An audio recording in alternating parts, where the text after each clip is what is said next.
Bird! Get him! Yeah! Ron Babe was right.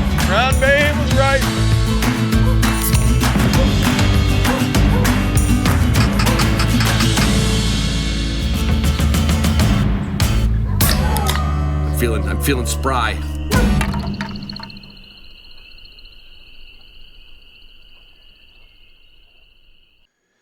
Hey everybody, it's the 2nd of June. It's the Hunting Dog Podcast. Of course it is. You already clicked play. You know that. I promised I wasn't going to say that, but that's just slipped out. I had an interesting email the other day. Somebody wrote me and said, hey, Ron, have you ever done a Ron's gear list? A Ron, everything he packs, literally like a checklist of all my stuff when I get ready for a hunting trip. And kind of thought to myself, well, I appreciate the interaction with the listeners. I really do. I get some really great ones. A lot of the guests I've had come through, interactions just through an email. But I was kind of like, buddy, you must be one of the people who skipped this intro. Because if you wanted to know my gear list, you know that on the top of my list, the title sponsor of this show, OnX Hunt, which I finally, it's so nice. It's on because I'm an Android user. Now I finally have OnX on my dashboard of my pickup truck. It's what I use for my navigation system driving around. It's so nice. If you haven't done that, I mean, yeah, it's not hunting season, but you know what? Put it on your navigation system and check it out. I love it. I absolutely love it. This episode is with Ben Brennington from OnX. So you're going to hear about that. You're going to hear about some new features in the mapping system. Just, They never stop. They're very similar to Gunner Kennels. They come out with something just solid. And what can we do next? And then they come out with a food crate. And then they come out with bowls. And then they come out with bump. Everything in the Gunner lineup. I almost said Gumper. Everything in the Gunner lineup is bomb-proof. 100% bomb-proof. Like the service you get from W Supply. Bomb-proof. Professional. It's like calling up family. When you need something for your dog, especially electronics, you go to W Supply. And when you call them up and you're asking about all the different Garmins out there, they're going to steer you into what you need. But I'm going to tell you what you need. You need a Garmin 550 Plus and a TT25 collar. That's what you need. I'm telling you, if all my sponsors had to have just narrowed it down to one thing, I would tell Garmin, okay, cut the budget, 550 Plus. Well, I guess I'd throw in the Instinct watch too. The more I think about it, I don't want them to do that. Just come up with new innovations. In fact, next week we should have Patrick on from Garmin, and there's some new stuff getting released, a new tracking system that apparently if your dog was stolen and went across the country, you'd be able to find it. I don't even know how to explain it, but I can't wait to talk to him about that. Canine athlete, I'll tell you something. The other day, Itty, my 5-year-old Brocco, the one that likes to hunt backwards or behind me, I love her to death, though. She is like a goat. I've seen her out there just eating weeds. Broccos are terrible about this. There's a lot of dogs terrible like this, but she is particularly terrible. The other day, she just looked at her food bowl and said, and she doesn't turn food down very often. She just laid there, but her tail was wagging, and then I remembered she was just mowing down on these weeds, so I actually had to get the weed away. I don't know what it was. Some weed coming through the fence on the dog compound. Apparently it smells good, tastes good. Well, she wasn't feeling good. And I'm not one to rush her to the vet. And I got a little bit of wet dog food, just a little bit. And I put a double helping of Canine Pro on that wet dog food. And in fact, she wouldn't even eat that right off the bat. I came back out in the kennel an hour later, and that was gone, which I know she got the Canine Pro. And I'll tell you what, I think it's the Pepto-Bismol for dogs. Upset stomach, indigestion, drink too much, ate too much. The Canine Pro is becoming my go-to keep the dogs healthy, wealthy, and wise. I'm not sure how wise and wealthy works out, but it sounded good. Mossberg. Matt from Mossberg is going to be here next week. Talk about some new guns. Talk about everything Mossberg. It's been around since 1919 in America. Not many companies have. They have. So we're going to catch up on all that good stuff. Boss shot shells. I'm going to be heading down to Boss here, I think, in 3 weeks. But you know what Boss is. It is copper-plated bismuth. You know, the regular Boss shells, they're Boss Tom shells. And they got the new War Chief, and not brand new, it's been out for a little while, which is copper-plated bismuth that's buffered. And if you don't know what buffered is, well, then you're pretty new to this, and you'll figure it out. But when I go down there, I'm going to talk to Brandon and the crew, and we're going to hear all about the War Chief and the patterns that it creates. It's, you know what I love about all my sponsors? They never stop. They never stop just like, they don't make just one thing. They're always innovating. They always are innovating. Just like Purina Pro Plan, constantly working on formulas, constantly working on dogs' health, nutrition, sports rehabilitation, you name it. Purina dumps it back into, we dump it into our foods, our dogs' stomachs, and they dump it back into research. Walton's just came out with a small chamber sealer. Now, you know what a vacuum sealer is. Chamber sealer even gets more air out. And one of the coolest things about this chamber sealer is I would almost call it portable. It's not that, you know, I think it'll take an 11-inch bag. And we haven't had the we'll put some pork chops in this bag. They have a marinate setting on the bag. Now it's like magic. And you put the marinade on it, and then you put it in the bag in the chamber sealer, and it like and it forces that marinade into your meat, right? Now we have everything plus the meat. Yeah. And I asked Marshwear to send me a pair. I wanted to try these pants. You know, I don't have a hunting pants sponsor. I have Marshwear. I mean, everything that the Herman pant, wear that. They got the fireside fleece when you're all done hunting. They've got the overalls. They've got, but it's kind of this wear. It's this clothing that you don't have to just wear when you're hunting. Well, let me tell you this, and everybody can get a discount on this.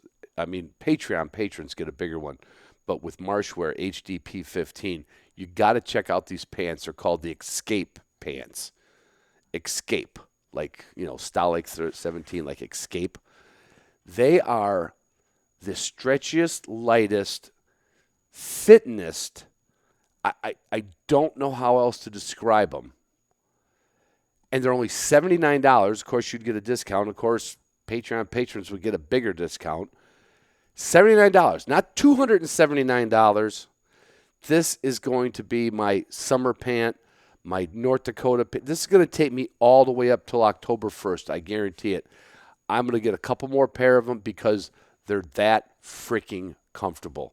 You've never felt anything like them. Four-wheel camper, you've probably never seen anything like a four-wheel camper. I can't tell you lately, especially this is camping season up here in Michigan. We've got more campgrounds, and it's like we're in the RVs. Like if Michigan had what's the nickname of Michigan? The Great Lakes State? It should be called the Camper State because everybody's got a camper. And this time of year, you see more. Everyone's out, you know, all the people from Chicago and Indiana, Ohio, they're all coming up to camp. They're pulling up their rigs. I get more eyes on this thing. I had a guy out in the parking lot at Meyer. We used to call it Meyer Thrifty Acres. It's our grocery store, superstore, all that kind of shit. Some of you know what Meyers are. Anyway, this guy, he was waiting for me. He saw me get out of the truck. He was waiting for me when I got back. And I kept thinking, I said, didn't I see that guy when he was kind of just made eye contact with me when I walked into Meyer. And sure enough, I'm in Meyer about 15 minutes, come out, and he's still standing over there by his car looking at my truck. I'm like, oh, this is going to take a minute. I'll tell him all about four-wheel camper. This guy thought he saw the second coming of Christ. and this guy's had every camper you could, from pull behinds, bumper pulls, cab over campers, teardrop. This guy's a camping nut, okay? He asked me, he says, is there any way you'd have enough time to show me this thing popped up? Because when I told him it was a king-size bed on top, and the way I got the kennel on the bottom, I got like a lower bunk. And so I said, yeah, I got enough time. And unhooked the 6 buckles, popped it up, and I guarantee you that 4-wheel camper just sold another Model M after that. If you see it, you're going to want it. Seriously. And you know what else? The timing couldn't be more impeccable. That's the right way to say it? The timing was impeccable when Jack Butler brought Arxis USA rubber boots to this country, just like when he brought Gumleaf originally. I haven't been able to go 3 days here. I don't know what it's doing by your house, but we're getting belly washers, gully washers. I guess you could call it a belly washer. And the Joe Fur boot, the mid height boot, I usually wear them when I go dog training or out early in the morning when there's dew on the grass. Those things are getting a workout. I love that boot. It's just the right height. You don't need a boot that goes all the way up to your knee unless you're really in some tall, deep stuff. That mid-calf boot is the bomb. That's Arxis, ARXUS, USA.com. Check them out. You're going to love this boot. You know what? It's just like one of those things like, oh, do I really need another boot? Well, do I really need another shotgun? And you look at the Mossberg lineup. Do I really need more shotgun shells for next year? And you look at Boss War Chief. Do I need some more cooking equipment? Then you look at the Walton's catalog, and sure enough, you buy some more stuff. And then, do I really need any more, lifestyle clothing like marshwear? Of course, you always need something. Do I need the newest Garmin with the 1,800 mile range? Probably not, but I'm going to get it. I'm going to get it from W Supply. But Arxis, yeah, that you need. That's not that thing where you go like, I already got a pair of rubber boots. No, you don't. Unless you have an original Gumleaf or unless you have a pair of Arxis, you don't have rubber boots. Period. How about that? Unless you don't have, well, you know how I am. It's just the way it goes. Anyway, I love you guys. I love you girls. And I love you Patreon patrons more. And if you don't know what that is and you're still listening to this insanely long intro, you go to patreon.com/HDP. You can join up. You could be a patron of the show. You can get in on the Zoom rooms. You get the extra content. You get the extra discounts. Like, we get a nice one for all you listeners. Like Canine Athlete is the discount code for Canine Athlete, 25% off the first-time purchase. Marshwear for all you listeners, HDP 15. Walton's, HDP 10. But Patreon patrons get bigger discounts. There's even a Gunner Kennel discount, which you can't get anywhere. And that's on Patreon patrons. So all that stuff. And if you go into the tier 2, the second tier of Patreon, you get History of the Dogs. Every once in a while, I slip one out there to the regular old listeners and the regular old patrons. But that's something I'll be doing for the next probably 2 years. Probably be turned into an audiobook when this is done. Going through the history of some of my dogs, the worst, the best, the tears, the jeers, and everything else I've been through with this damn near 40 years of dogs. All right. Love you girls. Love you guys. And like I said, I do love you guys and girls that are patrons more. All right, everybody. You know who it is, but you don't know who my guest is, except he's been on the show several times. And one of our trivia winners in the past, Ben Brennington from OnX Hunt, talking to us from hometown of Minnesota, right? Yes, sir.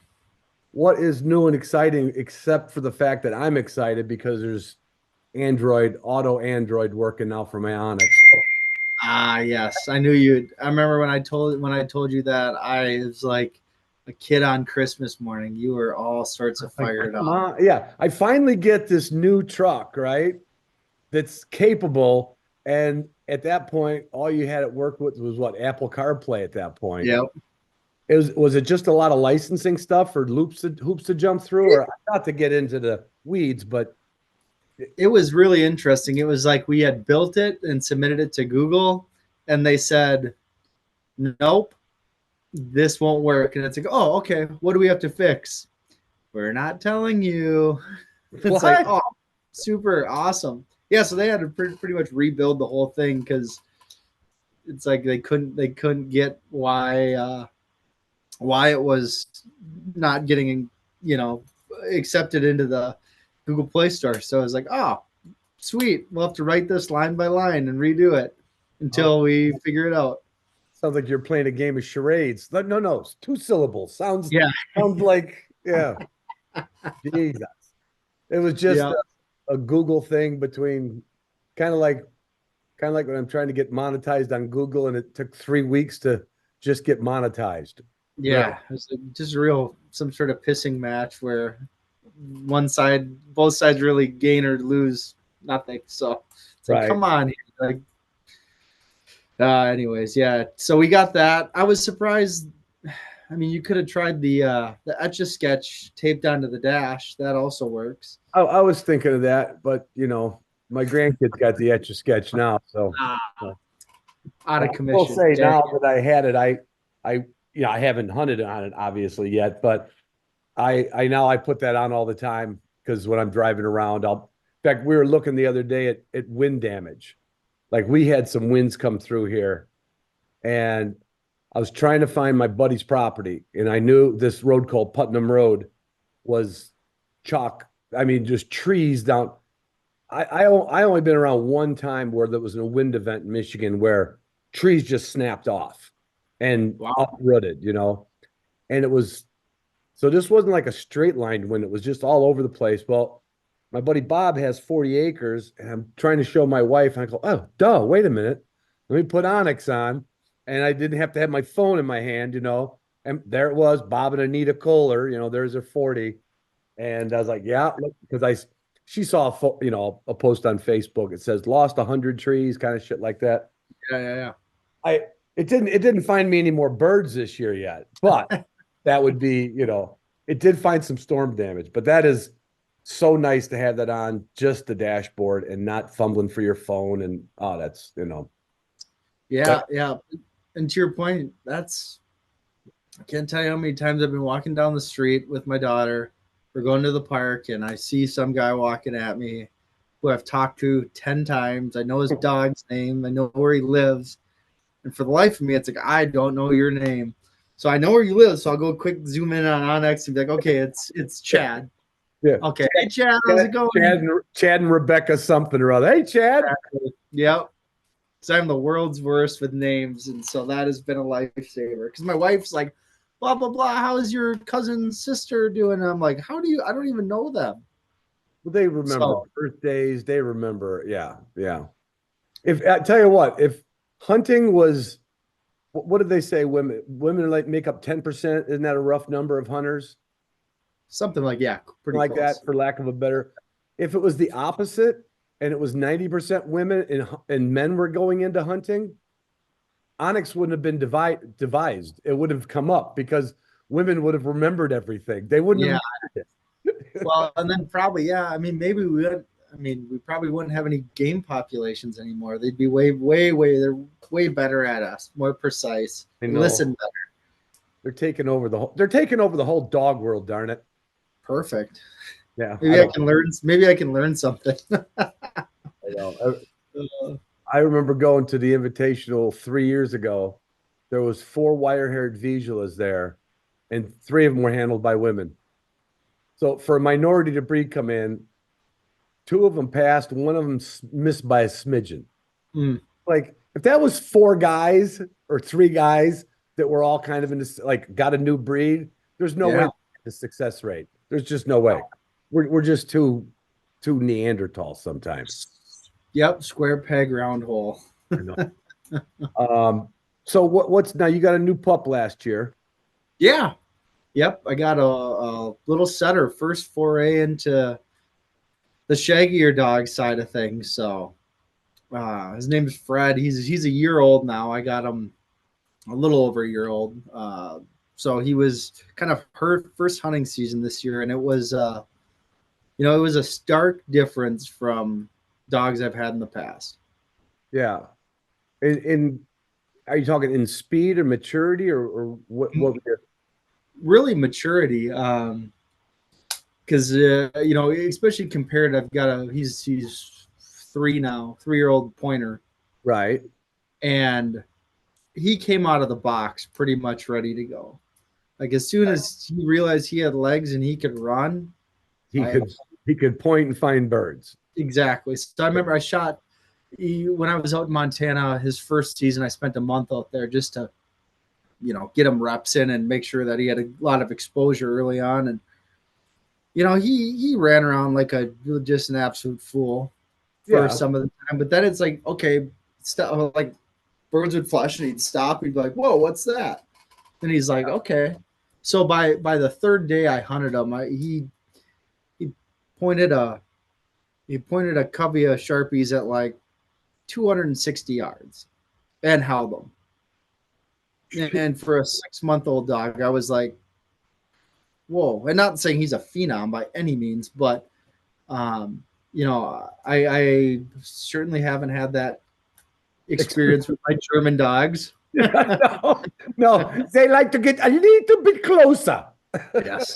Yes. Yeah. How can I coerce this thing into being in my mouth? Yeah. But so he was the most productive grouse hunting in the forest, on the prairie. Like he was a very productive member of the team right out of the get-go. And I knew that setters matured slower, but I think it was early in the forest grouse season here. I hunted him a little bit out on the prairies, and he runs really nice, but he was still figuring it out. And I was like, okay, I'll whatever. I'll give you you're young, just having fun. Like there was no pressure. Right.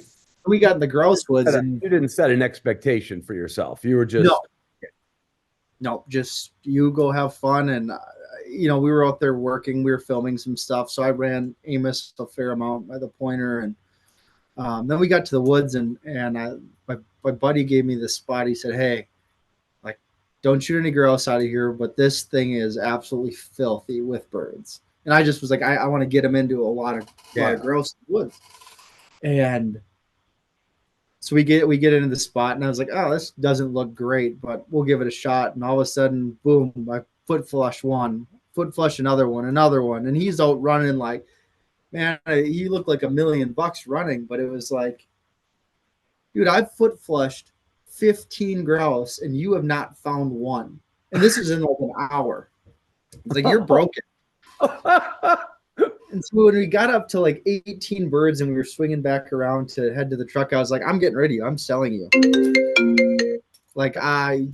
This is ridiculous. How could I foot flush? And he was working like 50, 60 yards right out in front of me. So it's like, you're broken. There's something wrong with you. Oh, man. I was so livid. And then right at the end, blocks up on point. I walk in there, 2 birds get up.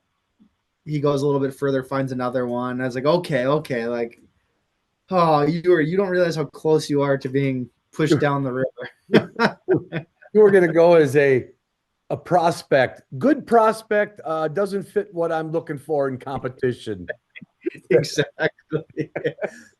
And that's doesn't find birds, looks really nice. Right. And you think about it, if you were in low grouse numbers and you only foot flushed 1 or 2 and he didn't find any, you'd be, oh, I don't know. You know what I mean? But you wonder how many people, because all these dogs, I mean, they're all going to be able to find something by, let's say, 1.5 years by their second season. But how many people have probably read that dog's talent wrong just because things didn't line up? Yeah, that's a really good point. And I think that's an epidemic or pandemic, not the right word for it. But you think about all these guys, especially in the South, right, where they would have stables of pointing dogs, right? I mean, they would have 30, 40, 50 dogs that they were running because they had, they had the birds, Right. and they could easily pick out what, what dogs were good and what dogs were bad because there were a lot of birds. They could do it from a young age. And to Right. your point, now, social media is kind of, everyone's dog's a star on social media. Yeah. But, with a lot of these declining bird numbers, it's like it's harder to pick out the good ones, especially just from, some guy that maybe hunts 4 or 5 times a year and he's got the Yeah. best dog in the world, and dogs aren't stacked up as against each other as much. So it's interesting. I think it's a bigger problem for dogs holistically. Yeah. I mean, going back to when you started with the draught, and now you had a lab or something before, but no, Yeah, I had short hairs growing up, but really my first dog was the draught. Draughts. Yeah. Yeah.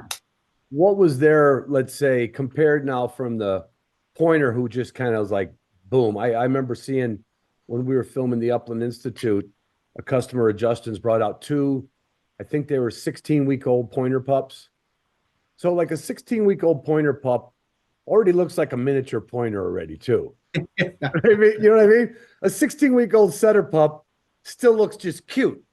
Exactly, like a little fluff ball. And at a 16-week-old wire hair, they don't even look like a full-grown anything yet, what was your wire hairs like, or your draughts rather? We don't care which way we use it, but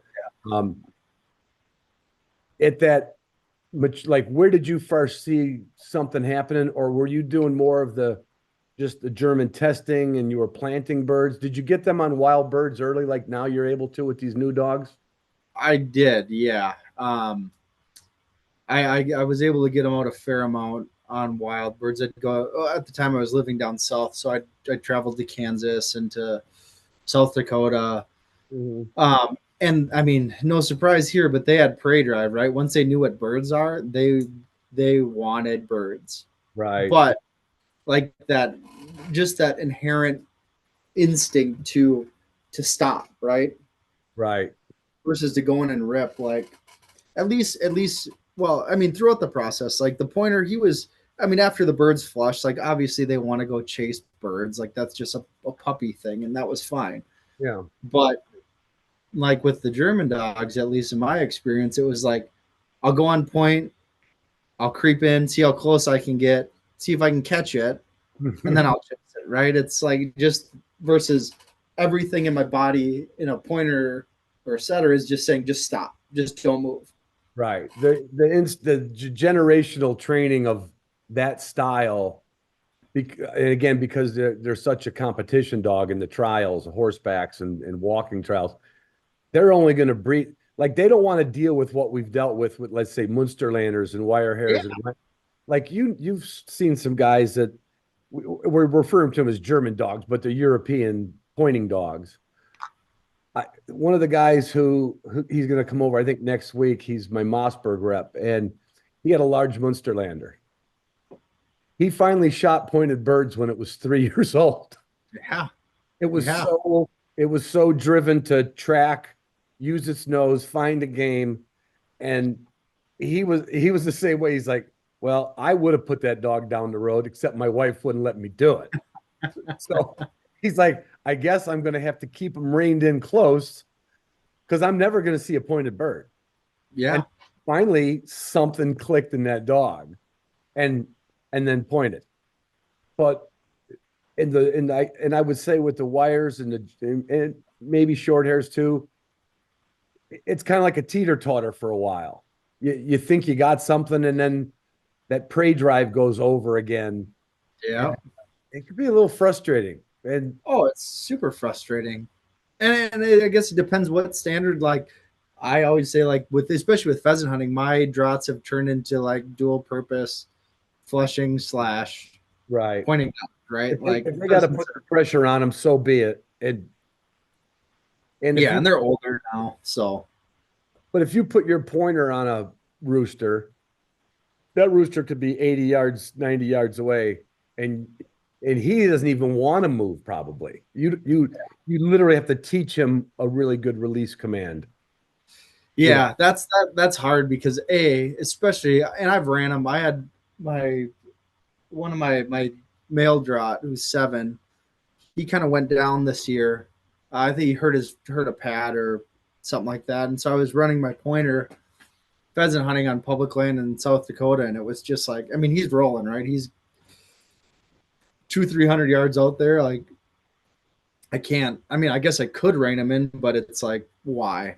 Yeah, it would just be me hacking on him all day long. So I would just let him roll, and he'd be really good at pointing hens because they would hold for him. Otherwise, you'd see him stop, and then about 100 yards in front of him, you'd see this rooster get up and fly. So it was just like, and I've seen some really good pointers on that. They just, you work them on pheasants enough, eventually they learn how to hold them and whatnot. But with the trialing stuff, I don't do it as much, especially with a young dog, just because I don't want their first instinct to think is, okay, this bird's going to move. I can probably move with it. I want it to I want it to hit the brakes, stop, and fully expect there to be a bird. And if you don't get the bird, that's okay. He stopped. He let you get there. He let you look for the bird. Yep. And then you moved on. So that just keeps that picture in that dog's head of how this should work, Yeah, exactly. Then you just tap them on and go relocate. They might produce it. They might not. But this is a different game, a different standard kind of definitely different standard that I hold them to. So. Yeah. What now? When you went to the setter this time, was it just because you knew somebody you wanted to try one? Because Amos, you were really tickled with Amos, right? Yeah. Yeah, it was one of those deals where it's like I mean I've got 5 dogs and 4 different breeds, so I've got an old coon dog. Oh, do you really? So yeah, it was just something where I had ran with some really nice setters, part of the in the cover dog scene, and I mean there is still something about watching a setter in the woods. It's just like it's poetic. Yeah, such a pretty sight to see. Yeah, so I had a friend that had a very similar breeding to some dogs I liked, and pretty much asked if I wanted one, and had to coerce my wife, but here we are. Yeah, I'm pretty sure you did. You ask forgiveness before permission?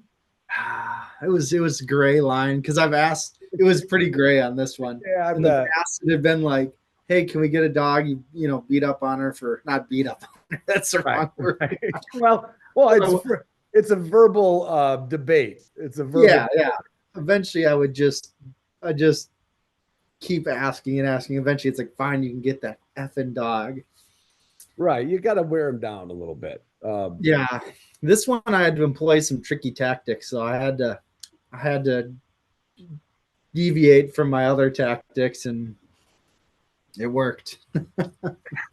For those who are new and only have one dog, Ben and I can give you some advice. You bring it up when you're out to dinner or something, or bring it up when there's other people around.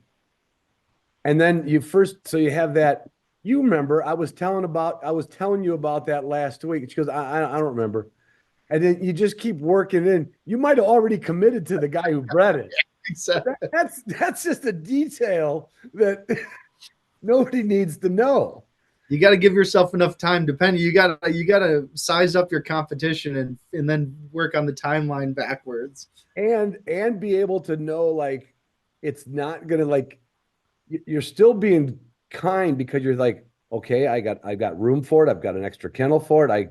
I'm not gonna have to talk my partner into having a brand new truck with an 8-foot box. You knew you had the room. You just didn't have the permission. Yes, exactly. And this is at the point we had our Bridget, my daughter. She was 6 months old, so that was a tougher putt. But then it's like, oh, they can grow up together. It'll be so cute. Yeah, I would try any angle. Exactly. But I've been barred from dogs for a while now. Well, I'm in, well, because mine all stay out in the kennel when I'm in Michigan. And I've got, well, the seventh run I converted into a return run so the dogs can let themselves in and out. But so I've got 6 kennels. I need one for my wife's corgi when the grandkids come over. So I got 5. And I was Yeah. down to 3 dogs. And I went to Virginia a little over a month ago, month and a half ago, down to my home down there to do some maintenance. And it just so happens a buddy of mine called me on my way through Pennsylvania. And he says, "Hey, Ron, do you know?" And he got his first Bronco from me, and he's bred a couple times. He says, "I got this female Bronco that I'm coaching Little League. I'm rebuilding an old house on the property. Then I've got to remodel the house we're going to move out of. This dog is going to sit for a year and a half. And it's just," he says, "I don't want to, I'm not looking to sell it, but if you know anybody." He wasn't really asking me, you know? Yeah. And I went right to, "Well, I got an open kennel, you know?" So I said, so I was playing it like both sides of the coin to him and my wife. I said, "Well, I'll tell you what, on my way back from Virginia, I'll just get off the turnpike and that way, if I find somebody who wants it, I can at least say I saw the dog." Exactly. So, so then I saw the dog. I'm going, "Yeah, I wouldn't mind having it in my kennel. I might need something with, I literally, I'm at a low spot on good dogs right now, right? I got fair to Midland. Gosh. And so, because him and I have known each other for quite a long time, and I would consider each other friends. I said, "Garrett," I said, "I don't know anybody that is looking for one." And it would only be a couple people over the years that I would say, "Hey, I got a dog for you." And I said, "But I tell you what, why don't you let me take it? I'll take it on at least 3 big trips this year. And then if you want her back next year, or if I want to keep her, or if I test her, if we want to do anything together with her, whatever you want to do, but at least she'll go hunting this year." And he's like, Right. "Put her in a truck." Put her in the truck. So now I'm driving home the next day, and I told my dog, I said, "Well, I got to come home. I got to get the dogs out of the truck and put them in the kennel. So I'll be, when I get in, I'll be about an hour." She goes, "You only took Vivi. You only took 1 dog. What do you mean dogs?" She caught the plural, Right. And I told her, I said, "Well, buddy of mine called. I wanted to look at the dog, and I kind of liked it." And she goes, "You had this planned. Don't even tell me you didn't have this planned." And I said, "On my mother's grave, when I left here to go to," which is the truth, "when I left here to go to Virginia, I had no idea I was coming home with a dog." Now, 6 hours later into my drive, I did know, but that's what I'm telling you, young. You got to massage the message a little bit. I think that would be like in the dog playbook. That'd be like a south right clamp fake 67 slant. Right. It's a high level. You have to practice it. It's not a play you can pull off in a national playoff. It's a professional move. Yeah, there's a lot of easy ones. Like I've used the 22 dive like 3 times, but I haven't worked up to some more of the advanced stuff like you pulled there. I like that. Well, it comes with age. I am old, so Hey, we should do some OnX commercial here, being as you are my OnX guy, and the whole world. I don't know. Can we find any more people to use it? I mean, have we saturated, or is there still a few people that haven't gotten OnX yet? There's surprisingly a lot of people that haven't used it yet. Especially if you get towards our neck of the woods, Minnesota, Wisconsin, Michigan, we're doing pretty good, but there's still surprisingly a lot of hunters that don't have it, which do you is think it's because they know where they're going and they just hit the same old spots, or? Yeah, I think a lot of them are probably deer hunters that it's, they've hunted their same 40 acres or 20 acres for the last umpteen years. And it's almost insulting that you would need an app, right, to be able to tell you about your own property. But you can learn a lot. it from an app on your own property. Yes, you can. Yeah, even and we built a lot of tools for we call it the private land hunter, right? That's they maybe only hunt that 20 acres, but building in now you can integrate cellular trail cameras in the app. Yeah. So a lot of different things that help those people. But surprisingly, I mean, for a guy that goes out and bird hunts that doesn't have it, I can easily say it's preaching to the choir for a lot of people, but yeah, it's like, man, if you would get this, if you'd get it and halfway learn how to use it, you would be so much more dangerous in a good way. Yeah. So, even getting into there's like if you like you said, even if you go to the UP, let's say you wanted to hunt a gems, well, there's not a barbed wire fence at the end. You want to know where you're at, right? I mean, you could literally be wandering onto something else. You don't know. Well, and that's the thing. It's like if I want to go hunt up in the UP, I don't even know what a gems is, right? Like all of a sudden I go on OnX, I can go down to Michigan, open that state, all the public land pops up. Oh, there it is. There's, Michigan hunting access program. There's commercial forest program. I can turn all those on, and all of a sudden, the world's your oyster. The map goes from I have no idea if this is private, public, blah blah blah. Now I can see the Hiawatha National Forest. I can see all these Michigan names I can't pronounce on the map. So, yeah, for some reason, Michigan and Wisconsin like to stick with the Native American names somehow. There's a lot of double K's and double E's. And then there's So, anyways, it's if you're a bird hunter and you don't have it, whether it's ducks or upland birds, you can call me and say this did not help me, because I wouldn't believe you if you said this didn't help me in some way.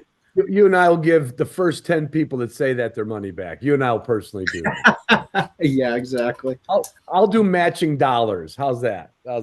Yeah, I have a feling with your audience, it'll just be a bunch of cheapskates looking to get. Yeah, they'll probably just try to scam us. You're right. I retract that statement. I no longer stand by my comment. I'll tell you one thing, that when I started hunting here, when I got to Michigan, we had the Manistee. Yep. Now it's the Manistee. I forget. They combined two forests, but that had a ton of private property in it. Like that, somehow this bottom end of the Manistee, I think they just when land became available, it just got sucked into it. I mean, it's got edges that look like rectangles, right? Of private. It's wild. I remember going on this stuff, and then, because you're kind of following your dog, and then all of a sudden you're seeing signs on both sides you that said no trespass. Some of the signs were down. Now, obviously, OnX wasn't around 30 years ago, but, I remember one time, and only one time, somebody had come out on their four-wheeler and said, basically, what the hell are you doing here? Yeah. You feel like an idiot, Right. So, I mean, yeah, you guys should have developed it probably in the 70s or 80s, it would have helped me a little bit. But, I didn't realize how big that Manistee. Oh, and it's got little one section squares, like it's checkerboarded across the whole thing. I mean, it's 70 miles tall, north to south, and geez, it's got to be 40 miles across, and it's just like a patchwork, the whole thing. Yeah, I could see all that. I mean, that would be daunting in and of itself. Right. And now, like, there's some spots I used to go. I was lucky enough. We're kind of on the bottom of grouse right here. Like, you wouldn't go much further south than Muskegon and expect you might find one, but it's not common. Can you get up into the Manistee and find them? Even just basically, if you went right east of me down the main road, you'd be in the Manistee. And then you could stair step your way up the creeks, but like can see on there, it's all over the place. Yeah. There is a bunch of ones that are just one section. There's some that are smaller. Yeah. And you just wouldn't know. They're not posted. It doesn't say welcome to the Manistee National Forest. You Yeah. wouldn't even know they're there. And that's like, I would say, like in southwest Michigan or Midwest Michigan, it's handy. It's the handiest tool there is, because Yeah. you'll find a spot. You're like, oh crap, I could park on this road and I can get into here. I had no idea that was part of the Manistee. And then it connects, or you find something that's good or not good. But Yeah. That's wild. I didn't realize. I mean, here's a random like landlocked chunk of Manistee. Like, I mean, it's got to be 20 or 15 miles from the next piece. It's just like little 40-acre blocks. That's wild. I never realized that. I've never seen something quite so disjointed. well, it is kind of like, would you say was OnX kind of developed because it was developed in the West? Was it? For sure. It was like it was easier out there to navigate in a way, but it was also on a big scale just as confusing and not well marked, right? Oh yeah, because it's like, especially you're in the back country or whatever, and all of a sudden you walk, like you said, you walk across this imaginary line, nothing changes, and all of a sudden you're on private land. There's no fence, there's no change in cover, there's not a crop field, or there's nothing. Yeah. What was it was just state by state, right? Yeah. I mean, we're going way back into history book of it. Yeah. It was state by state SD cards in the beginning. Yep, exactly. So it was out there that don't even know that. Yeah. Oh, exactly. I mean, it started just because Eric Siegfried, our founder, just he was a hunter, right? He wanted to figure out what he could hunt. So I think it was 2009, we launched our first chip for Garmin. And then by like 2010, I think we had 11 Western states. Yeah. And then the Hunt app was launched in 2013. But I think it wasn't until 2015 that we had all 50 states in the app. So yeah. And now the sky's limit. You were just showing me that layering thing. Go into a little detail on that. That was really interesting with the topography. Yeah. So we've got a couple new features. This one hasn't launched yet, but it'll be available for hunters this fall. It's essentially enhanced topography. So if you go on the bottom right, you'll see the different map layers. You'll see the satellite, the hybrid, it's got the topo lines and aerial imagery, and then you have like the straight topo maps. Yeah. And essentially it is providing high res topo maps where instead of, you can still see the rise and fall of the landscape, but with this enhanced topo, you'll be able to see, I mean, you can see rocks on the landscape. Wow. It's just a much higher level of detail, which is done through LiDAR mapping, which is a very, very accurate, very, very precise, way to measure a lot of different things in the mapping world, not to get way down in the weeds, but a lot of ways that if you're planning your hunt or you're, hey, I wonder if I should go over here, you get a lot better representation quickly on what you're going to see or what you're going to find there. Well, when you showed it to me, what made me where I could see something like that coming in handy, years ago, I did a canoe rafting, a canoe trip on the Missouri up in, what's that out of that part? Is it the Badlands? Oh, in North Dakota? No, in Montana. What am I thinking? What's the name of that? North of Lewiston. Oh, yeah. Geez. No, I'll think of it. Yeah, I can't. I'm drawing a blank. Everybody knows the name of it. But we did an episode out there with Meat Eater, and you'd start climbing up, a grade you could climb up. We're looking for birds, and at one point on islands, and then our goal was, mule deer, or what I think it was mule deer. Were you in the like Lewis and Clark, like just south of town? No, I think it was north of there. Damn it. Was it on the brakes? Like the bad, Break. like That's what it is. The Missouri break. Okay, the break. I knew that name. There's a famous movie called The Missouri Breaks. But there you anyway, go. you'd go up looking for deer. If you had the old topography, you really couldn't tell how steep and rugged and jagged you'd be like, oh, that's worth. That would literally tell you, like, yeah, you know what? Don't even waste your time going over that because the backside of it is literally a bunch of bluffs. And Yeah. you Yeah, know, you're looking straight down when you get to the top. There's no, you Right. can't do anything from there. right, and that would just save you miles there in some cases anyway. I would bet. Yeah, and because I'm looking at a split screen here, and kind of the way I think about it is, be like looking at a picture from the 1920s versus looking at a picture from, 2024. Right. It's just the resolution is just like, Yeah. instead of kind of a blurry look, it's like, whoa, this is chiseled. So You yeah, can that's really dial it in. You can really yeah, dial it. exactly. Now, everyone knows I stay off of inclines and hills, so it's not going to help me that much. But for those younger fellers, Hey, maybe it will help you even further your quest of not going on hills. Now you can see if there's even slight hills that you Like- can avoid. like, nope, I'm going to go to that spot I went to yesterday because it had no hills. Exactly. Talk a little bit about the crop. We were going over the crop cover thing, Oh, yeah.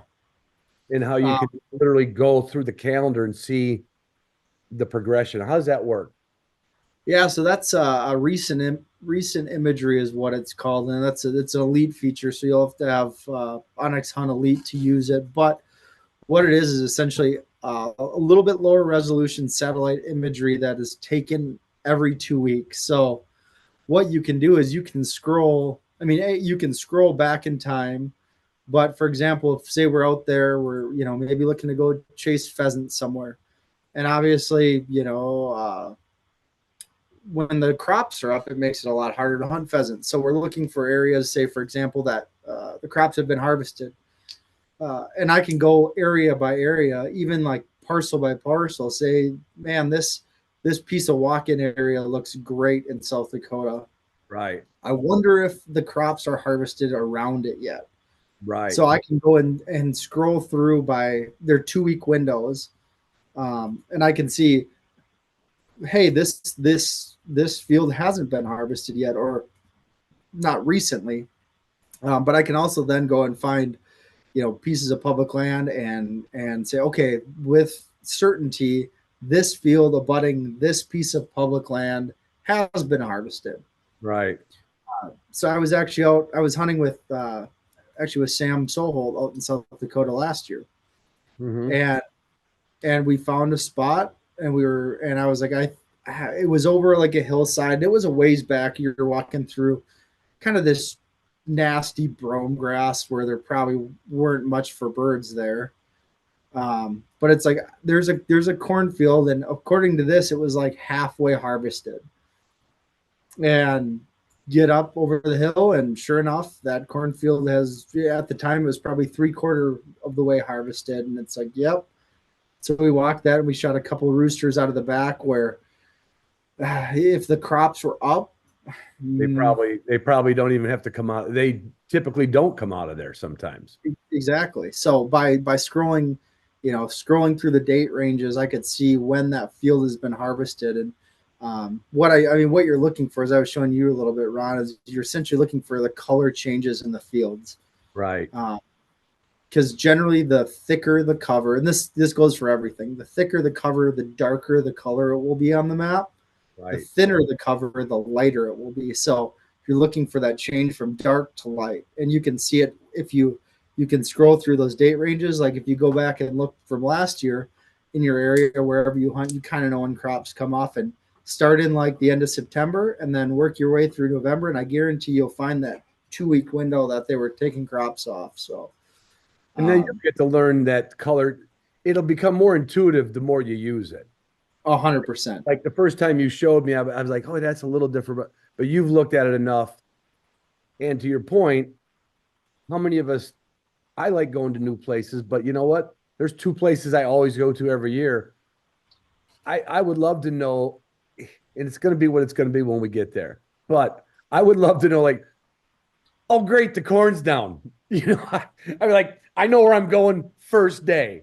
I'm going to my favorite spot because I've been there before and the corn was up, and you'd be like, God. Now you have to go find a place to hunt, but that for the people who like to scout and do that kind of data, it's almost kind of like space. It's something that I don't think hunters ever even thought when I started hunting. This was just not a thing. It was not a thing at all. Everything was a guess. Yeah, you just had to have a lot of time and probably a fair amount of free cash, and then you could go drive around the country and figure it out. But man, it's nice to be able to sit at your computer and, I mean, with pretty close certainty, it's like I guarantee I can, unless there's something really weird, I can find what I'm looking for on this walk or this walk or so it just makes a hell of a lot easier. And you could find a field that was maybe it wasn't harvested, or if it was fallow the year before, and you'd see you could tell by the color. Well, that whole 3 sections is standing corn right now, which is going to tell you, unless there's good habitat around it, that might be just a no-go place to go.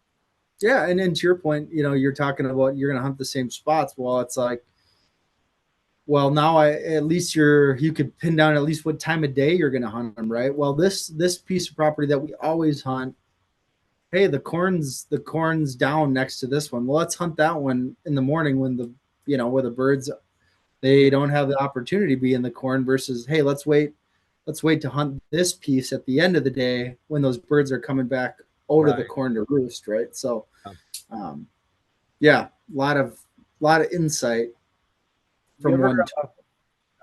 Of course, these are old stories. I had a couple favorite spots in South Dakota where, and this is before, this is when I had we couldn't afford, it was all knocking on doors, but it was also very accessible. Farmer, it was, 30, 40 years ago, I don't think anybody said no. And in 30 years, maybe 4 people in a week said, but all we had to do was knock on doors. But this is just going into a pheasant story. Once you got good at it, you made me think about something like morning and night. We had our night spots, and sometimes we could literally just park the truck and a spot that you could have walked at 2 PM, you would not have found a bird in it, right? You could sit there on your tailgate, your dog could be in the truck, and you will see roosters flying back in like wood ducks coming in right after shooting hours. It's amazing. And we had 2 spots like that. So like if we didn't have a limit, we're like, I think we could limit out here if we're I mean, you had a space around. They didn't come in on a mail route, but it's amazing how a spot will have nothing there, especially because of crops and pheasants, especially. Then they are, like, you could literally say they are all coming back there to sleep. They're all getting back to the Holiday Inn because that's the safest place for them to sleep. Exactly. That was fun. But again, you could manipulate the tools now to try to find those spots. And hey, go scope one out at night. Find a spot that's just a small, I mean, it doesn't have to be a big spot. It could be 5 acres. And if it's got crops everywhere, but if you can get on it, go scout it. Now, instead of driving down the road looking for a road bird like we used to do, go sit there on the tailgate and have a beer, and you'll be surprised when you start hearing the exactly. They come in. Yeah, even in the morning too, before a lot of states, South Dakota, Minnesota, all that. I mean, Kansas is the exception, or one of the exceptions, where Montana, you can start bright and early. Yeah. But man, I learned so much just we were just parked there to just kind of wait on our spot because it was opening day, and just watching where birds choose to go to we were watching them go from cover to cover, but just you learn a ton just by sitting and watching. Yeah, you do. And my other favorite thing to do is when pheasants were like, well, they're everywhere where they're everywhere, but there's a lot of spots where they're not anymore. But we used to just love going down the road and watching a harvester, there's that couple weeks where almost everything's coming off the ground. The weather dries out, the ground's good, and the farmers are out with the headlights on all night long. And you go out there just about that golden hour and watch that harvester go down the corn rows, and you watch the pheasants come up like an acrobat right up in front of the harvester and land right behind the harvester. It's like seagulls. Exactly. It's like seagulls on a beach. They just kind of rise up and they go back down. And you're like, where are all those birds? Yeah. Out there with a gun and a dog, and they are gone Johnson. You go out there with a 50,000-pound machine with headlights and a combine head on it, and you're like, yeah, that's nothing. Hey, I got an idea. I'll go to you go to the farm and say, here's a 6-pack of beer. Let me sit on the back of your combine. I always dreamed of that. I never found a farmer that would let me. But I'm telling you what, that would be the best. All right, we'll get back to serious hunting here. Yeah. I don't think we recorded this, and I don't know if I heard it with you on Travis's podcast, but you went up to Canada last year was it mostly for Huns or Huns and Sharpies? So at the time, Sharpies weren't even open then.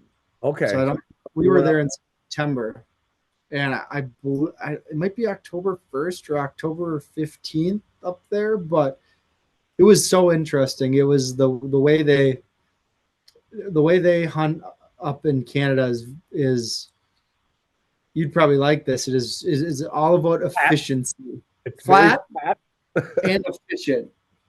It was like, why?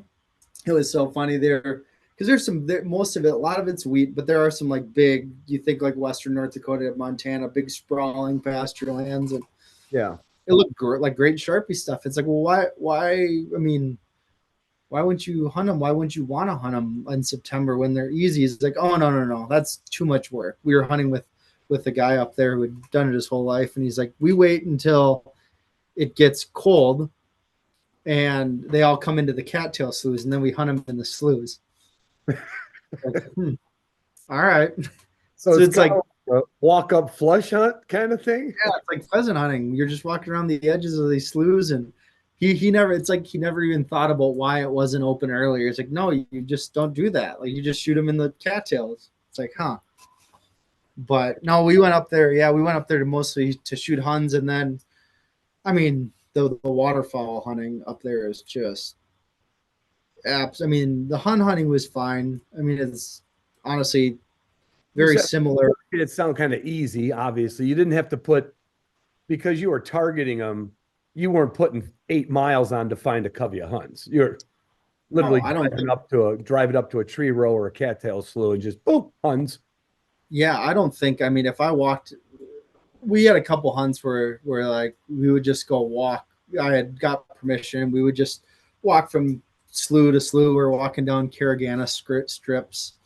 But otherwise, I don't think I put on a half a mile. Probably if I put on 2 miles in a day hunting the way the locals do, I would be amazed. It was get out of the truck, walk this farmyard, like a 10, 15 acre farmyard, walk down this strip, and then the name of the game was just efficiency. It's like, okay, get down this. We're gonna park a truck at the end. You're gonna get in the truck. You're gonna drive back. We're gonna quick go and drive like 100 miles an hour across the damn wheat field. Go to this next spot. Yeah. So, and it was the number of spots you hit was pretty much equated to the amount of birds you found.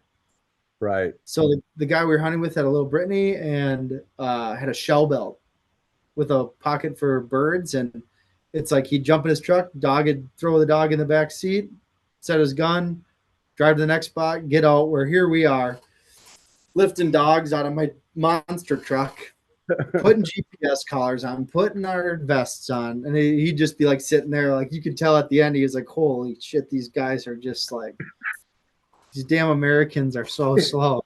These damn Americans are making way too much work for themselves. Yeah, because I mean, we'd be used to getting out of the truck and walking for 4 hours, right? But it's like if you were out of the truck for 15 minutes, it would be a long time. Yeah.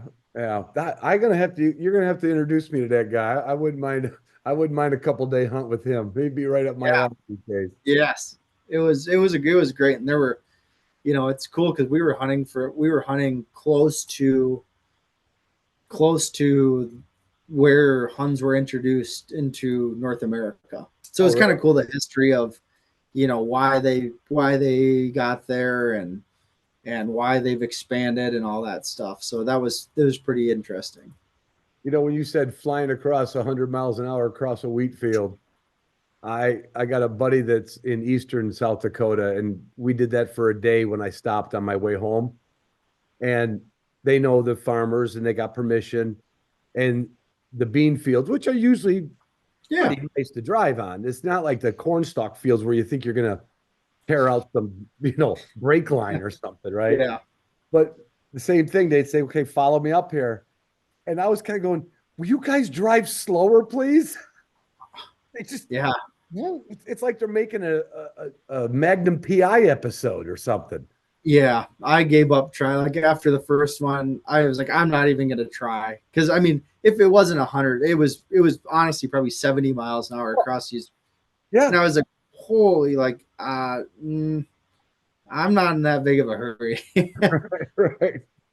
But yeah, the amount of weed up there is just astounding. Like you would drive by one wheat field would be 15 miles long. I've never seen anything like that. I've seen, like going through Illinois back in the day, you'd see it's corn, but you didn't see the field. There was a road every mile. You're talking 15 miles without intersecting roads through the wheat. And we're talking, you get in a combine, you drive for 15 miles straight. It was insane. Huh. Really depressing driving through it because it's like I'd love to see something other than wheat. Now you said the duck hunting was great. Was that in the same general area? Yeah, we went up. So it was really dry. Alberta, we were in Alberta and eastern or western Saskatchewan, and it was really dry last year. Yeah. Bad drought conditions. So we had to. We went a little ways, maybe an hour from where we were staying for hunting Huns, but we saw a bunch of Huns in that area too. So, but just some bigger bodies of water that we knew that birds would roost on. And and then were you field hunting or were you over the water? Both. So I had brought up a little decoy trailer with snow spread and honker spreads and speck spreads, and then threw in some floaters and so I mean we had one feed that was it had to be probably 40 or 50,000 between Canada's snows and specks. Wow. And that was a riot. But then, some of the most fun stuff we did was just like, there was this little pothole that was surrounded by buckbrush. And it was just a loafing pond. So all the ducks would come in about between 9 and noon. Mm-hmm. So you just sit there, get there at 8 o'clock in the morning and sit there. And all of a sudden, kind of one of those situations where every duck you saw was coming to that hole. Because they've been doing it all summer. And you're just standing in the brush. And the first time I found it, it was crazy because we were driving and I saw like maybe 30 ducks out on this quarter-acre pond or half-acre pond. And then I get up my binos and look in the buckbrush, and it was solid ducks. Mm. And as I sat there, I was maybe 200 yards away, but they saw my truck and they got nervous, so they'd come to the middle. Yeah. And it was, 2,000-3,000 pintails and mallards. Oh, that's worth just looking at. That's worth just looking at.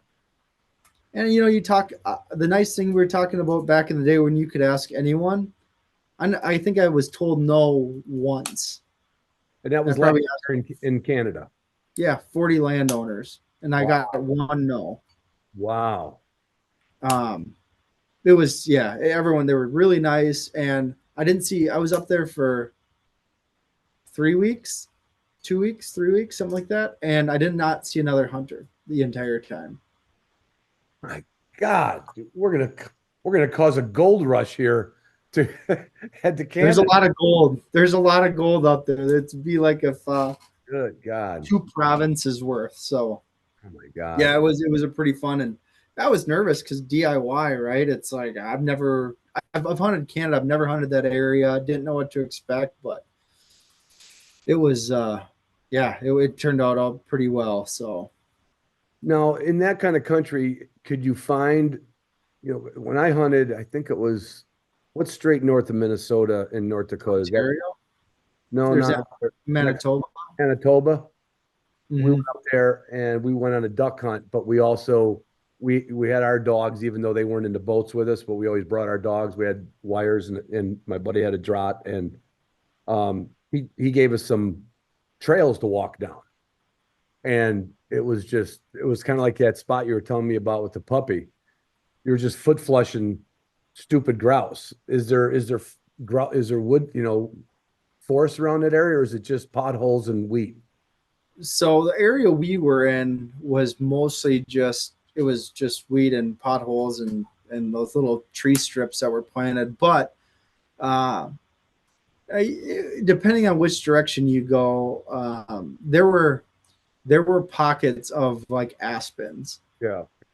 And I had talked to a friend that guides up there right across in Saskatchewan, and he was seeing enough grouse where he's like, well, if you want to come up here, like, or rough grouse, Yeah. Yeah. it's like, yeah, you could, like, I probably have 10, 12 spots that you could find grouse in. And then once you get a little farther north, like, then you're in the bush, right? And then they're everywhere. Everywhere. Yeah. Yeah. And speaking of So- everywhere, I heard Minnesota grouse was pretty hot last year, huh? Oh, probably the best year I've seen in 20 years. Yeah. Yeah. Yeah. I was talking to I think it's Chad Bloom from RGS. I think he Yeah. Yeah. It was And- about an hour and a half west of me. And he said, yeah, you really ought to think of, I mean, if the year looks good this year, he said, you really ought to think it's basically on my way home, And he said, yeah, you ought to think about stopping because I've literally only hunted grouse 2 days in the state of Minnesota. That's it. Ashamedly, but only 2 days. Yeah. I wish I had a rosier report, but we've had the most untimely rains this year. Yeah. And when I talk about rain, I'm talking like there's areas of the state in the first 2 weeks of June, which are prime time, right, for grouse hatching. Right. 10 inches of rain. Ugh. Yeah, and most of northern Minnesota got at least 4 inches of rain in that first 2 weeks, 4 to a foot of rain. So that's the one thing that I'll be there regardless, but that's kind of There's going to be some birds somewhere. harshing my buzz. Yeah, because our carryover of adult birds was probably really good. They haven't released. Actually, I don't know if they released the drumming numbers. I think they might have, but if they did, if I remember correctly, like it was way up there. I think the only higher one was like back in the 1970. Yeah.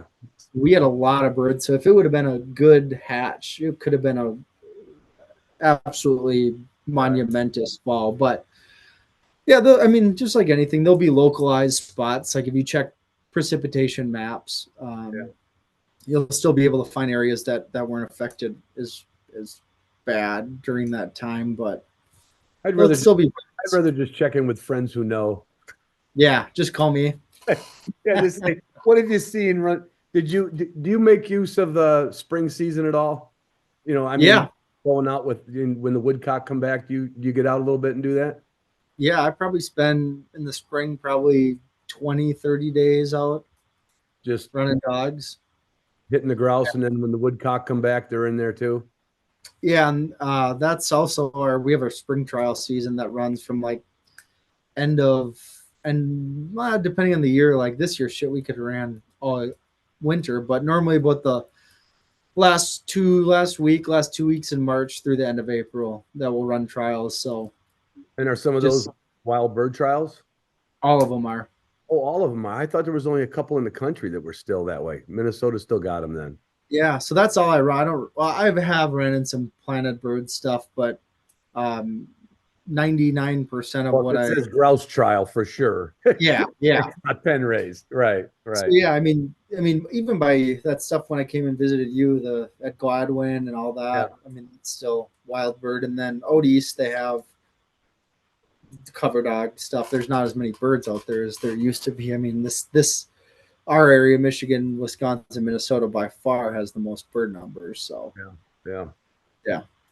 What's on the docket this year for you? I mean, it's probably a little early, but anything different, new places? Yeah, I was kind of figuring that out actually. I'm thinking I'm gonna start in Western Montana this year. I've never done mountain grouse, so go up there and chase some duskies and spruce grouse, and they've got good populations of roughies out there. So, um, well, I'll start out there early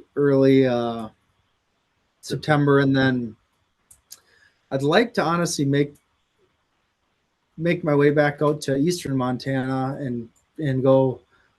That time of year can be on Fort Peck fishing lake trout. So go fish lake trout on Fort Peck, and then drop dogs off on shore and go shoot some Sharpies and Sounds um, terrible. Sounds terrible. yeah, yeah. There's hills there. There's hills, as you know, so awful. Yeah. Yeah, as long as they're not steep. I'm like a 9% grade guy, Oh, that's better than me. I'll get my knee fixed next year, and I'll take a long walk with you. Yeah, I like it. So yeah, I'll do that, and then pretty much transition over to straight grouse hunting through early November and pick up pheasants for a little bit, hopefully not very much, and then move on to quail. Probably, I think I'm going to head down to Arizona this year, New Mexico, and go chase some desert birds. So I refused to do that, not because I couldn't hunt with my own dogs. It's just too far to go. It's just too far to go. well, you can break it up. How far is it for you to drive to Virginia? Oh, 12 hours. Well, you could stop. You could stop in Kansas. Right. And then get on a muddy road and get stuck, Yeah. Yeah.